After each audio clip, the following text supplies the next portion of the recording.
Oh, qu'on est en forme pour ce nouveau numéro de Charnière Centrale. Oui, on a encore gagné. Oui, on a enchaîné une deuxième victoire consécutive. Oui, on n'est plus la lanterne rouge du championnat. Rien n'est encore fait, mais on a quand même le droit au bonheur. Aujourd'hui, j'ai quand même le droit de dire que pour le maintien, J'y crois encore, on est vivant tant qu'on est fort. merci Lara Fabian pour ces mots doux. Allez, c'est parti. Bienvenue dans Charnière Centrale. Charnière Centrale, le podcast 100% MHSC.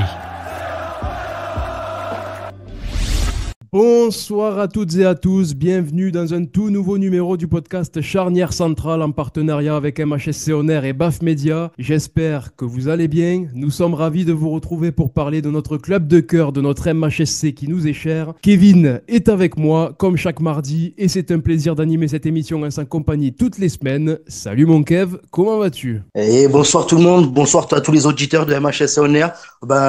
Ravi. Que dire de plus? On en reparlera, mais ravi et toujours en forme pour faire cette petite émission et parler de notre club de cœur du MHSC. Au programme de Charnière Centrale, aujourd'hui, nous allons chacun donner notre humeur du jour après la victoire des Montpellierins à Toulouse 2-1. On poursuivra avec le débrief du match ainsi que le top flop.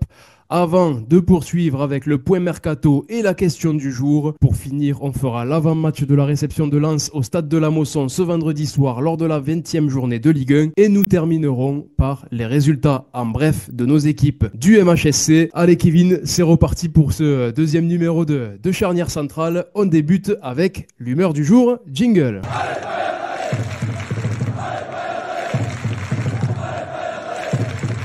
Aujourd'hui, pour m'accompagner et pour accompagner Kevin dans ce nouveau numéro de Charnière Centrale, nous avons le plaisir d'accueillir Nicolas, supporter du MHSC. Salut Nico, comment vas-tu ? Bonsoir, vous allez bien? Ça va très très bien, j'espère que toi aussi. Alors Kevin, Nicolas, on commence ce podcast Charnière Centrale avec l'humeur du jour comme à chaque fois. Je vais vous demander à chacun d'entre vous, on va commencer avec toi Kevin qui est habitué de cet exercice. Je vais te demander le mot qui définit le mieux ton humeur du jour par rapport au dernier match de Montpellier. Bien sûr, cette victoire 2-1 contre Toulouse, on y reviendra juste après dans le débrief. Mais d'abord, je te laisse nous donner ton mot qui définit l'humeur du jour. Alors mon petit mot aujourd'hui, ça serait ravi. On s'entendait pas à une victoire après Monaco. On avait toujours des interrogations pour savoir si c'était parce qu'on avait gagné, parce que c'était un petit élan face à une grosse équipe. Là, on a joué à Toulouse, on gagne, on prend 3 points de plus, on a un petit espoir.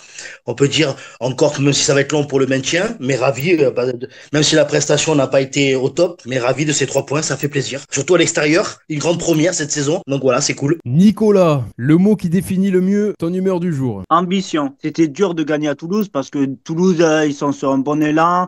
Ils sont 8e au classement. Du coup, c'était dur d'aller gagner à Toulouse, vu le résultat qu'on a fait au match aller. Et du coup, on a eu une bonne défense. Et du coup, on a fait un bon marquage en deuxième mi-temps. Et du coup, on a su saisir l'opportunité et on a su gagner. Et ça fait du bien pour le moral de tout le monde. Allez, et moi, le mot qui définit le mieux mon humeur du jour, c'est rassuré. Rassuré pas par rapport à la prestation des Montpellierins malgré la victoire, mais rassuré déjà au classement, de mettre le Havre derrière nous et d'enfin prendre un peu des points, d'enchaîner des victoires. Et maintenant, il n'y a plus qu'à continuer pour espérer ce maintien le plus rapidement possible, même si ça va être très compliqué et que ça passera par de nombreuses encore victoires. Allez, c'est parti. On va parler du match Toulouse-Montpellier. C'est parti. Débrief du match.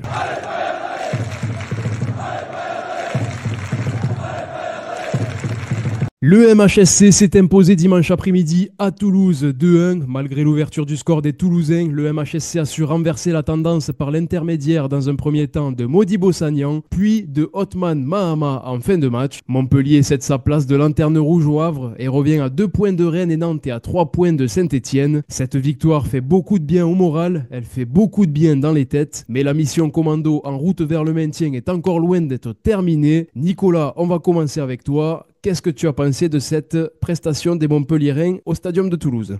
Comme j'ai dit précédemment, En fait, on a eu des bons défenseurs. Ben, on a toujours un bon Lecomte, comme toujours, on peut le garder, lui. Et après, ben, on a saisi l'opportunité. Ben, on a fait le dos rond jusqu'à la mi-temps. Et victoire à l'arraché, comme on sait faire à la paillade. Alors, c'est vrai qu'on a eu une bonne défense, surtout un très bon Modibo Sagnan. Après, pour moi, le reste de la défense, ça a été quand même assez compliqué et assez difficile parce que les Toulousains, l'attaque toulousaine nous a fait quand même mal offensivement avec toutes les opportunités et les occasions qu'ils ont eues. Mais comme tu l'as dit, Nicolas, heureusement qu'il y a eu un très bon Benjamin Lecomte et un très bon Modibo Sagnan. Kevin, toi, qu'est-ce que tu as pensé de cette prestation des Montpellierins à Toulouse?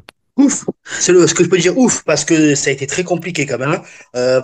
Pour la première mi-temps, et même la deuxième un petit peu, même si la deuxième on a remis le pied sur le ballon, mais la première ça a été, on était qu'en défense quoi. On jouait pas devant, on n'a rien eu, nos attaquants n'ont pas eu trop de ballons, même Tamari, on l'a pas reconnu sur ce match parce qu'il a pas touché beaucoup de ballons. Il a essayé de faire des choses, mais il n'arrivait pas. On prenait des assauts, on prenait tout le temps des assauts. Heureusement, comme on a dit que Sagnan et le compte étaient là, parce que c'était compliqué quoi. Mais après on marque un petit but sur Sagnan, je sais pas ce qu'il nous fait, on aurait dit Ronaldinho, il nous a marqué un but comme ça, tant mieux. Et Mama ouais, franchement, il est rentré, il a apporté de la rapidité même si tout n'a pas été parfait bien sûr, mais il marque ce petit but grâce bien sûr à un travail encore de Modibo Sagnan sur ce deuxième but où il fait le pressing, il arrive à récupérer le ballon. Et TJ aussi, on peut dire TJ encore par rapport au match de la semaine dernière, TJ depuis comme on dit qu'il a plus de brassard, il a bien joué libéré, il s'est donné à fond. Et désolé l'expression, mais c'était un chien sur ce match, Savanier. Je trouve qu'il s'est battu sur tous les ballons, il a rien lâché, il s'est donné à 100%, même à la fin. Je me rappelle, il se tenait, et on aurait dit qu'il avait des crampes tellement qu'il s'est donné à fond. Et franchement, ça fait plaisir. Et on peut dire quand même que c'est une victoire un petit peu chanceuse parce que sur la physionomie du match, on ne doit pas gagner. Moi, je crois que je sais pas combien on a de frappes, mais je crois qu'on est peut-être à 3 frappes cadrées, je parle. Et sur les 3, on en marque 2. Donc franchement, c'est un petit point, 3 points miraculeux. Qu'on ne dit pas non, bien entendu, ça fait plaisir. Mais dans ces genres de matchs, tu mets ça au mois de octobre ou septembre, on les perd, on en prend 3 ou 4 de plus. Hein. Donc franchement, très plaisir. Faut que ça continue, il y a du travail à faire et de la progression, bien sûr. Mais là, comme on dit, on passe devant le Havre, on revient à quelques points de nos concurrents directs au maintien. Ben, ça fait plaisir, on a un petit espoir. Maintenant, est-ce qu'on va continuer encore? J'espère, de tout mon cœur. Donc voilà. Après, comme tu le dis, Kevin, on a fait 3, 4, voire 5 tirs, 2 buts. Donc c'est aussi quelque chose de positif parce que ça montre que offensivement, malgré tout, bon après c'est Modibo Sagnan qui a marqué, donc c'est pas trop un joueur offensif, mais offensivement c'est efficace. Donc c'est quand même quelque chose aussi à retenir, cette efficacité offensive devant le but de Toulouse. Après voilà, il y a quand même beaucoup de choses à redire. Qu'est-ce qui nous a manqué pour faire un match, enfin pour faire un meilleur match? Parce que malgré tout, on est loin d'avoir fait notre meilleure prestation malgré la victoire. Mais pour toi, Nicolas, qu'est-ce qui nous a manqué pour pouvoir faire un meilleur match et être un peu plus tranquille dans cette rencontre? Ben, il a manqué que Tamari, oui, c'est sûr qu'on l'a pas reconnu par rapport à Monaco. Il pouvait pas là, il était bien bouchonné derrière parce que il n'a pas eu de ballon. Et après, ben, on a eu la vitesse de Mahama mais c'était un peu, il est rentré un peu trop tard. Kevin, toi, pour toi, qu'est-ce qui a manqué à notre équipe? Malgré la victoire, encore, je le dis, hein, c'est une victoire qui fait plaisir, efficace devant le but, donc c'est aussi très très positif. Mais qu'est-ce qui aurait pu faire qu'on aurait pu un peu moins serrer les fesses durant cette rencontre? Un buteur. Il nous a manqué un vrai buteur. Voilà, parce que, comme on dit, Sagnan, il marque. C'est très bien, c'est un défenseur. Mais c'est pas à lui de marquer à la base. Lui, voilà, il est pour défendre. Mama, il rentre, il marque. Tant mieux. Mais après, il nous manque un vrai buteur. Parce qu'il y a des occasions, tu laisses Tamari tout seul devant. Parce que moi, je compte pas le match de Kazri, on en reparlera, mais pour moi, il a été absent. Il a rien fait de celle de la première mi-temps et jusqu'à la 60e qui sorte. Mais il nous manque un vrai buteur devant. On n'a plus rien. Après, voilà, comme on a dit, même, Accor Adam, s'il est parti, tant bien nous fasse. Même si voilà, pour moi ça c'est bien parce que je l'aimais pas, il mettait plus un pied devant l'autre, il galérait, mais c'était quand même un buteur. Derrière tu as plus de buteur, tu as Paris Soufou qui est blessé et Junior Ndiaye aussi, mais on peut pas trop compter sur eux parce que c'est des jeunes, ils ont pas beaucoup joué, mais il nous manque un vrai buteur. Tu mets un bon buteur avec Tamari, on peut faire la différence, hein, quelqu'un qui prend de la chance de loin et tout ça. Et après voilà, au milieu de terrain c'était bien, même si Chotard a été un petit peu dans l'ombre, un petit peu de ce qu'on avait l'habitude. Bon, comme j'ai dit, Tamari, il a bien été pris, donc il avait vraiment du mal à s'exprimer. Mais je pense que voilà, vu le match de Monaco, maintenant les équipes savent un peu qu'il peut faire la différence et qu'il est très rapide. Donc ça va être vraiment dur pour lui, du moment qu'il a 2 personnes sur lui à se libérer Voilà, c'est dur. Et du moment, ça revient que si tu es un buteur, peut-être avec lui devant, peut-être qu'il peut prendre appui, jouer peut-être plus rapide en 1-2. Un mec qui peut faire des déviations pour lui donner de la vitesse. Donc je pense que c'est ce qui nous a manqué ce soir en plus. Voilà. Allez, c'est parti pour le top flop. On va chacun donner notre joueur top et joueur flop côté Montpellier. C'est parti.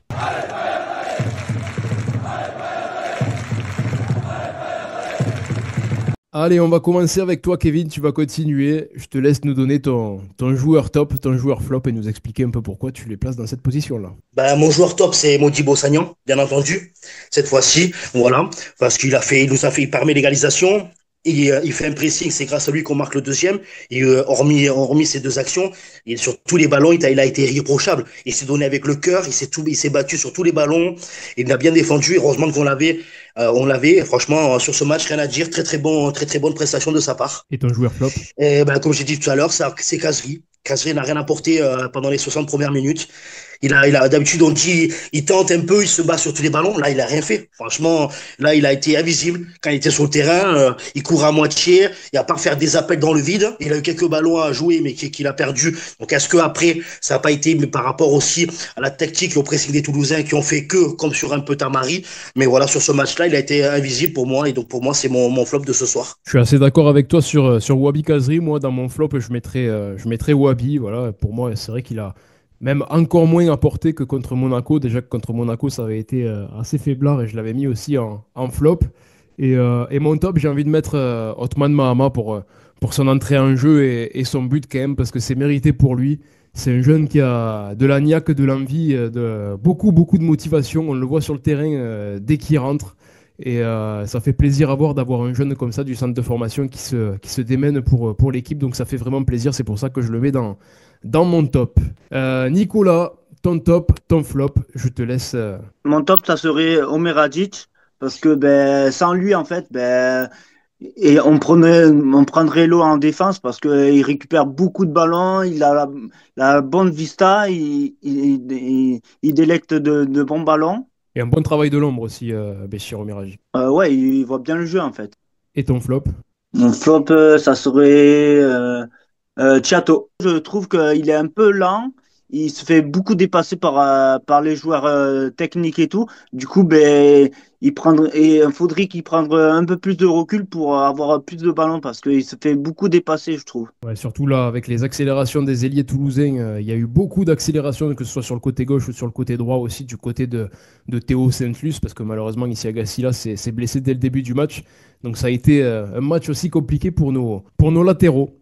Bon, il y a quand même beaucoup de choses à dire sur le Mercato. C'est pour ça qu'on a fait une petite rubrique, le point Mercato. On va en parler tout de suite avec Kevin et Nicolas.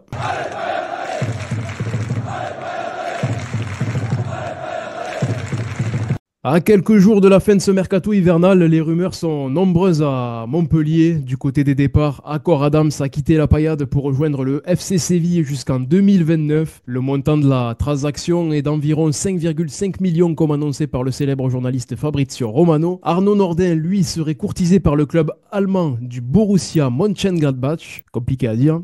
Selon les informations de Sky Sport, les discussions auraient été entamées avec les dirigeants montpelliérains.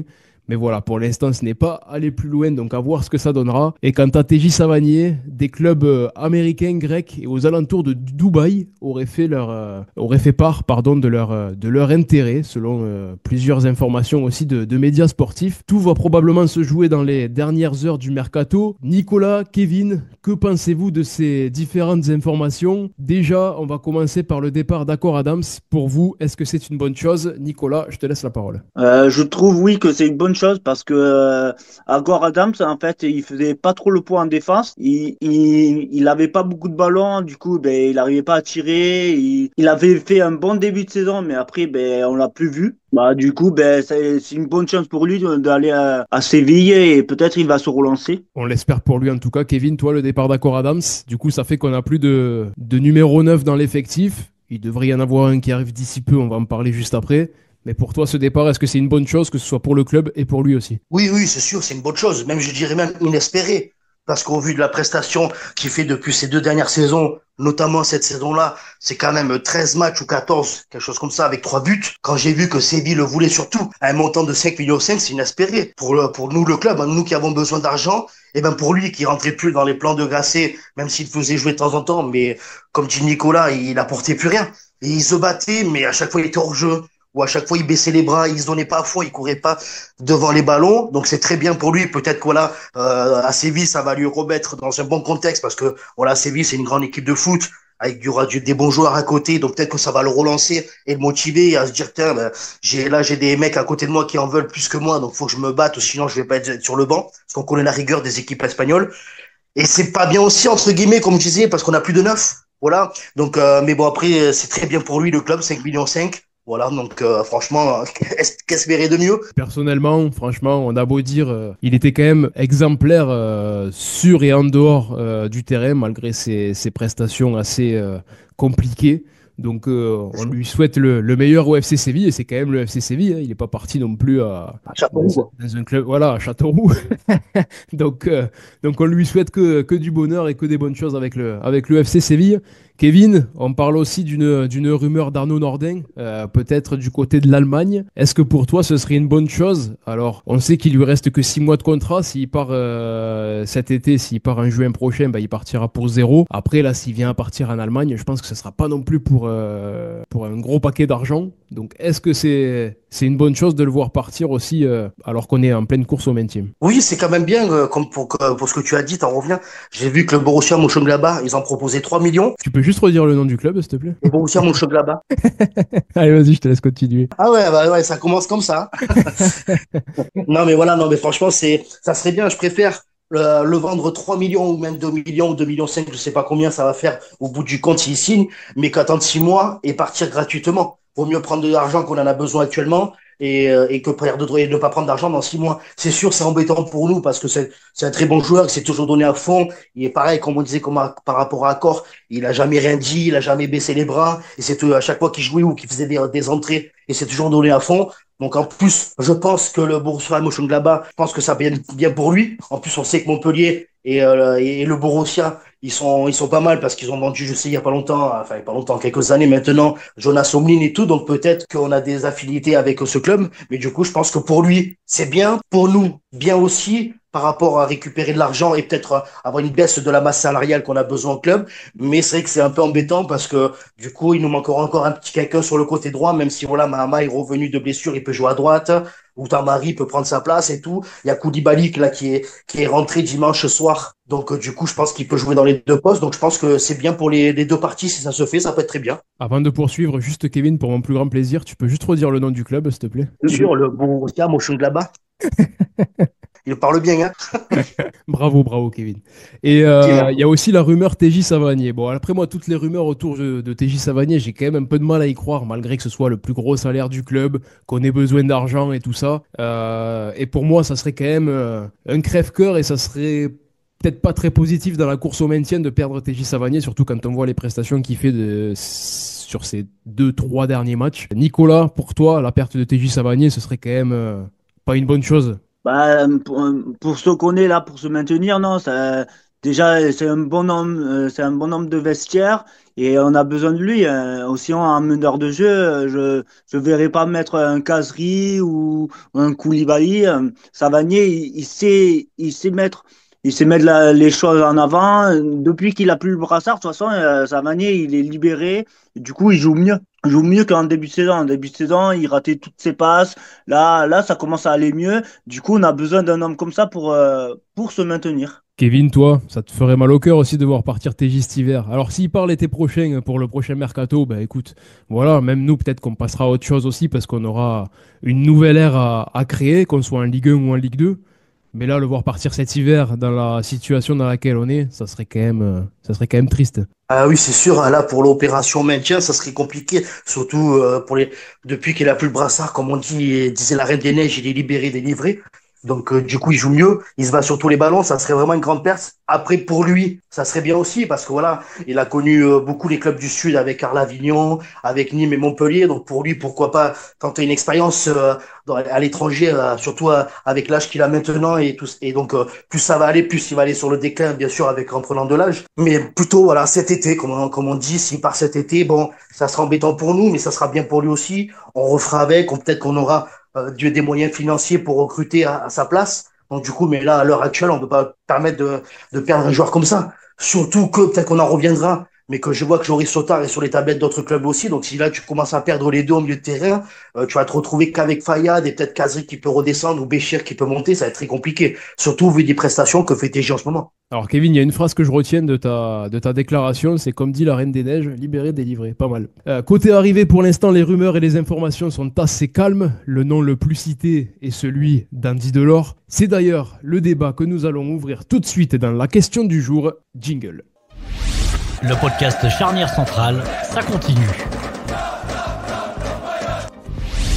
Andy Delors serait, selon plusieurs médias sportifs, prêt à revenir du côté de Montpellier pour tenter de sauver le club héroltais durant cette course au maintien. L'entraîneur du MHSC, Jean-Louis Gasset, a également confirmé en conférence de presse que le nom de Delors fait partie de la liste des 4-5 joueurs ciblés pour cet hiver. Pour rappel, un potentiel retour d'Andy Delors pourrait agacer certains supporters montpelliérains.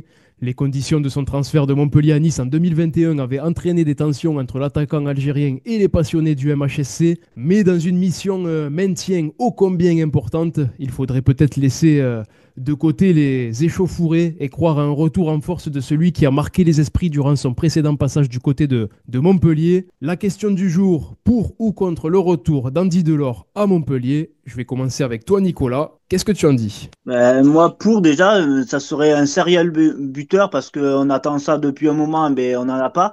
Lui, en plus, il connaît très bien le club.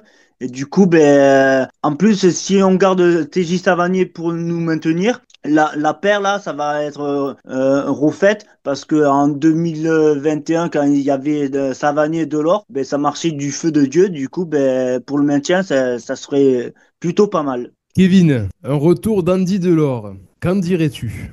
Mais moi, sur ça, je vais pas te répondre oui ou non, je vais te répondre joker sur cette question-là. Donc, le oui, parce que voilà, bien entendu, il nous faut un buteur. C'est Andy, on l'a connu, comme on disait avec Savanier, voilà, c'était la paire avec Savanier, ils s'entendent très bien, c'est de bons amis, donc peut-être que dans le vestiaire, ça va recréer quelque chose. Il a l'agnac, il a l'amour du maillot, entre guillemets, pardon, je reviendrai après sur mon joker. Et voilà. Après, il a la rage, ça on peut pas dire. Il a toujours mouillé le maillot quand il a joué chez nous. C'est toujours donné à fond, même dans les clubs où il est passé. Quand il a joué à Nantes ou son avant-dernier club au Qatar, même s'il jouait pas trop, mais c'est quand même donné à fond. Est-ce que après maintenant, il va revenir? S'il revient avec le niveau, est-ce qu'il va nous planter des buts? Parce qu'on se rappelle qu'à l'époque, ça fonctionnait bien. Pourquoi? Parce qu'il y avait aussi la doublette devant, Gaëtan Laborde, Andy Delors. Exactement. Les deux s'entendaient très bien. Est-ce que ça va fonctionner avec Tamari? Ou avec parce que je pense que Tamari lui s'il vient tous les deux devant, donc est-ce que ça va fonctionner? Telle est la question. Et quel est son niveau? On sait qu'à Montpellier, quand il y a eu quelques petites polémiques en interne au club à l'époque, qu'il avait pris pas mal de points, il faisait pas trop attention des fois un petit peu à son hygiène de vie entre guillemets, après surtout au retour des vacances et tout ça.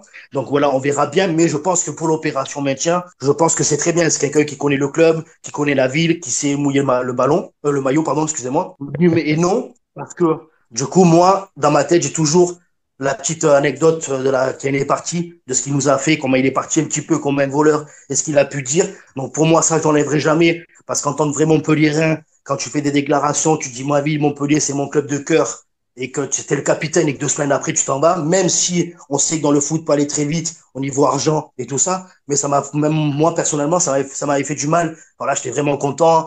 C'était un enfant du club, un enfant de la ville. Donc du coup voilà, mais c'est pour ça que de l'autre côté, moi j'ai toujours cette petite chose. Franchement voilà, s'il revient, faudra qu'il fasse pas mal pour, je pense, se rattraper au niveau pour moi et peut-être d'autres supporters. Peut-être que je suis pas le seul dans ce cas-là. Mais voilà, mais en tout cas, oui, non, oui, parce qu'on a besoin d'un buteur, pardon, et non, parce que voilà, quel est son niveau et par rapport à ce qu'il a fait, comment il est parti à Nice, donc voilà. Après, on n'oubliera jamais ce qu'il a fait, que ce soit positivement dans ses prestations et aussi malheureusement avec la déclaration qu'il avait eue de dire qu'il resterait le capitaine à jamais de Montpellier, qu'il voulait même, pourquoi pas, être le capitaine de Montpellier dans le nouveau stade, dont on ne voit toujours pas la première pierre. Mais, et du coup, après qu'il qui soit parti 15 jours après du côté de l'OGC Nice. Mais voilà, après voilà, c'est une mission commando, comme on dit, c'est la mission maintien, c'est la mission de notre vie. Donc s'il revient, qu'il plante des buts, qu'il nous maintient, bah écoute, même s'il revient que 6 mois, au moins il nous aura aidés. Mais bon, c'est sûr que l'histoire avec Andy Delors, elle a été écrite et je pense pas qu'elle se réécrira dans le futur. C'est surtout qu'au niveau des rumeurs mercato actuellement, à une semaine de la fin, c'est qu'on a personne d'autre. Il parle beaucoup peut-être d'un buteur français qui joue en Serie A. Donc après voilà, mais on n'a jamais eu de noms qui sont tombés. On a peut-être aussi, on avait autre chose peut-être, mais le Marseillais, mais celui c'était un milieu de terrain. Mais surtout qu'à prendre, on n'a rien d'autre. On n'a pas d'autres de noms de buteurs qui circulent. Donc à prendre, vaut mieux prendre de l'or peut-être que rien du tout. Voilà, c'est tout. Ah bah, c'est sûr, maintenant on n'a plus du tout de numéro 9. À la limite, quand il y avait Accor Adams, Voilà. même si il était plus forcément titulaire indiscutable, on pouvait quand même compter sur lui par moment dans certaines rencontres. Mais là, c'est vrai que là, on n'a plus de numéro 9, donc c'est quand même assez urgent.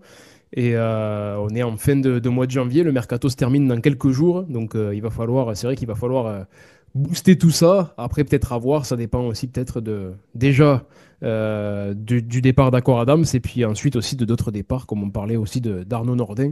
Donc on verra ce que ça donnera. Allez, c'est parti pour l'avant-match Montpellier-Lens qui se jouera vendredi, c'est parti.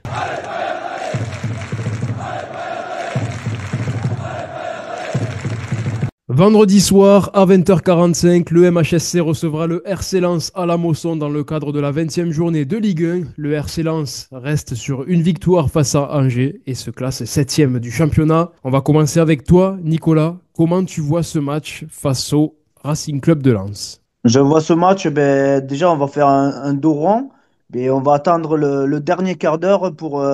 Il y a Loulou, il va sortir du ciel et du coup, on va gagner un petit 1-0. Je le vois bien, un petit 1-0 et but de Mahama. Allez, putain, Nico, il nous a tout fait d'un coup.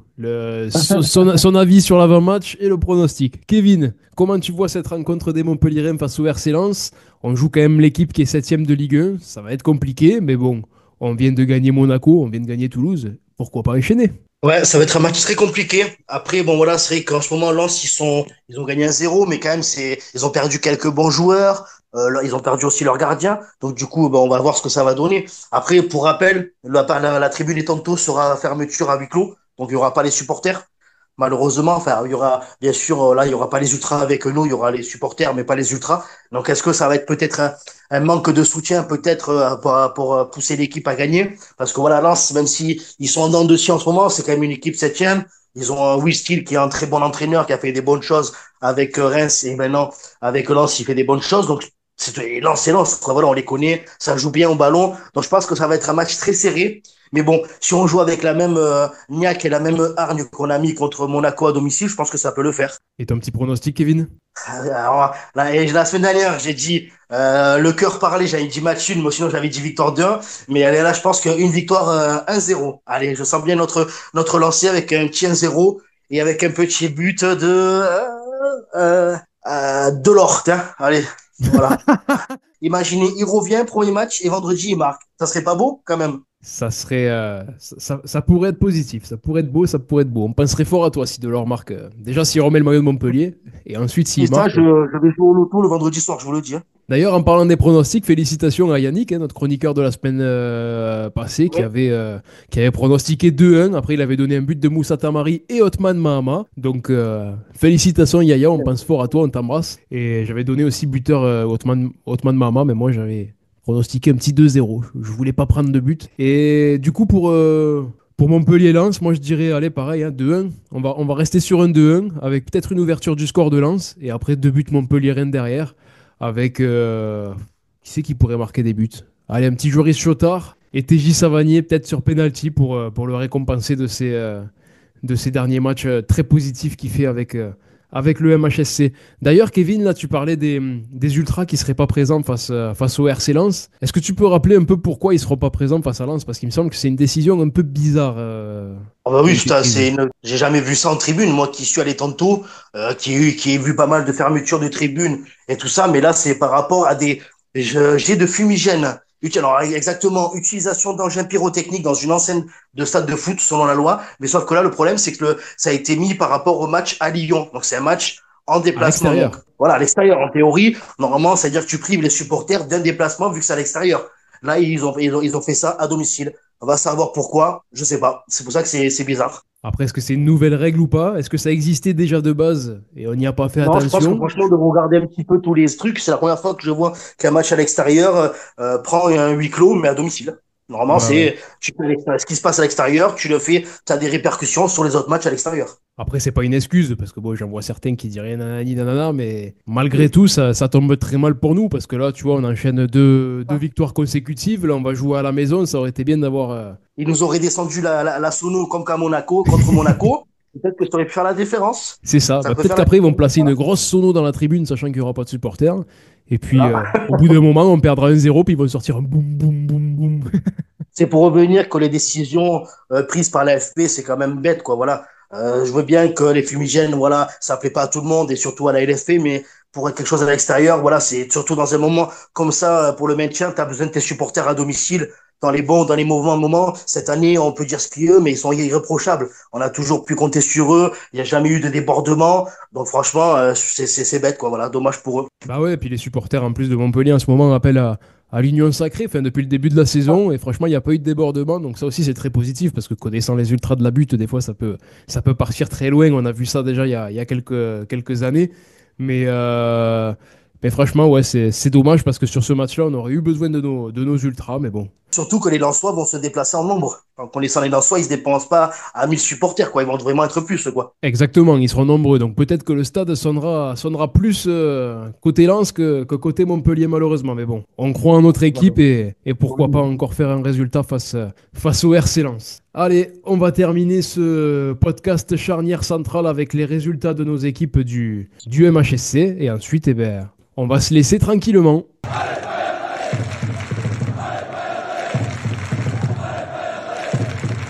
L'équipe réserve du MHSC s'est inclinée 2-0 sur la pelouse d'Aigues-Mortes ce dimanche après-midi lors de la 14e journée de National 3. Les Payadins se classent 10e de leur championnat. Samedi soir, les féminines se sont malheureusement inclinées en 8e de finale de la Coupe de France à domicile face au Havre. Leur parcours en Coupe de France est donc désormais terminé.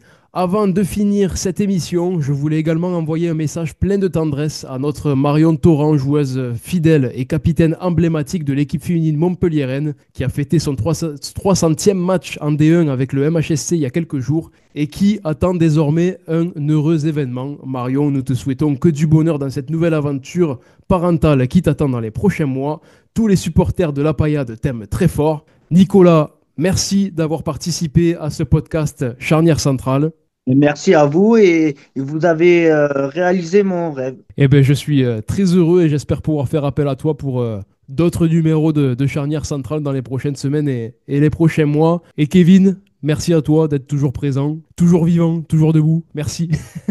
Merci à toi encore de me faire confiance. Et comme on dirait, le Borussia Mönchengladbach. Allez, la paillade, hein. Allez, on se retrouve mardi prochain. N'hésitez pas à vous abonner aux différents réseaux sociaux de MHSC On Air et de BAF Media. Belle semaine à toutes et à tous, en espérant une fin de mercato animée et positive du côté de Montpellier.